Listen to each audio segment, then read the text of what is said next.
টানা 10 দিনের ছুটি এবার ঈদুল আজহায়। দীর্ঘ ছুটি পেয়ে কর্মজীবী অসংখ্য মানুষ প্রিয়জনের সাথে ঈদ উদযাপন করতে ছাড়বেন রাজধানী। এ অবস্থায় সাম্প্রতিক আইন শৃঙ্খলা পরিস্থিতিতে অনেকেই উদ্বিগ্ন। বাড়তি নিরাপত্তায় তারা সিসি ক্যামেরা ও আইপি ক্যামেরার সংযোগ নিচ্ছেন বাসা বাড়ি ও ব্যবসা প্রতিষ্ঠানে। তবে নিরাপত্তা নিশ্চিতে প্রস্তুত থাকার কথা জানিয়েছে ডিএমপি। মানিক শিকদারের রিপোর্ট। এখন যে কোনো ব্র্যান্ডের পুরাতন এসি বদলে নতুন ওয়ালটন এসিতে উপভোগ করুন 25% ছাড়। প্রতি বছর ঈদে 2/3 ঢাকাবাসী নারীর টানে ফিরে যান নিরে। এবার ছুটি দীর্ঘ হওয়ায় সে সংখ্যা আরও বাড়তে পারে। টানা 10 দিন ছুটিতে বাণিজ্যিক স্থাপনার পাশাপাশি আবাসিক এলাকাও ফাঁকা থাকবে। সাম্প্রতিক সময়ের আইনশৃঙ্খলা পরিস্থিতিতে চুরি ডাকাতির ঘটনা ঘটছে হরহামেশা।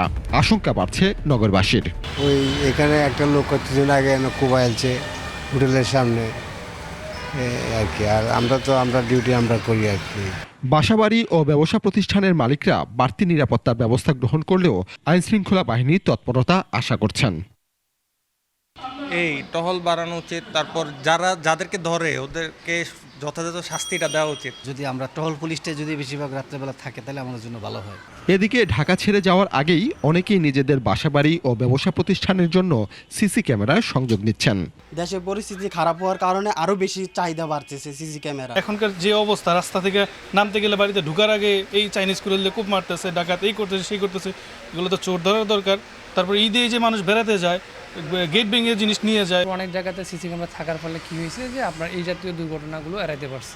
সিসি ও আইপি ক্যামেরার বিক্রি বাড়াতে খুশি বিক্রেতারা। তো এখন ঈদের সময় যেহেতু মানুষ সবাই দেশের গ্রামে যাবে, এই কারণে মোটামুটি সবাই একটু আইপি ক্যামেরা নিচ্ছে, যেটা আসলে মোবাইলে অনেক কন্ট্রোল করা যায়, কথা বলা যায় এবং কথা শোনা যায়। বর্তমান সময়ে যে ধরনের অকারেন্স দেখা যাচ্ছে তার বেশিরভাগই কিন্তু সিসি ক্যামেরার ফুটেজ থেকে পাওয়া যাচ্ছে। যদি সিসি ক্যামেরার নিরাপত্তাটা না থাকতো তাহলে কিন্তু এটা পাওয়া যেত না। এদিকে রাজধানীর আইনশৃঙ্খলা পরিস্থিতি নিরাপদ রাখতে কঠোর অবস্থানে থাকবে পুলিশ। সামগ্রিক একটা নিরাপত্তা পরিকল্পনা গ্রহণ করা হয়েছে। তার মধ্যে আমাদের পেট্রোল সংখ্যা বাড়ানো হবে, তার বাইরে আপনার এলাকা ভিত্তিক যে গোয়েন্দা নজরদারি সেটা তো অবশ্যই থাকবে। যে কোনো প্রয়োজনে সংশ্লিষ্ট থানা বা পুলিশ হেডকোয়ার্টার্সের কন্ট্রোল রুমে যোগাযোগের অনুরোধ করেছে ডিএমপি। মানিক শিকদার, 21 টেলিভিশন, ঢাকা।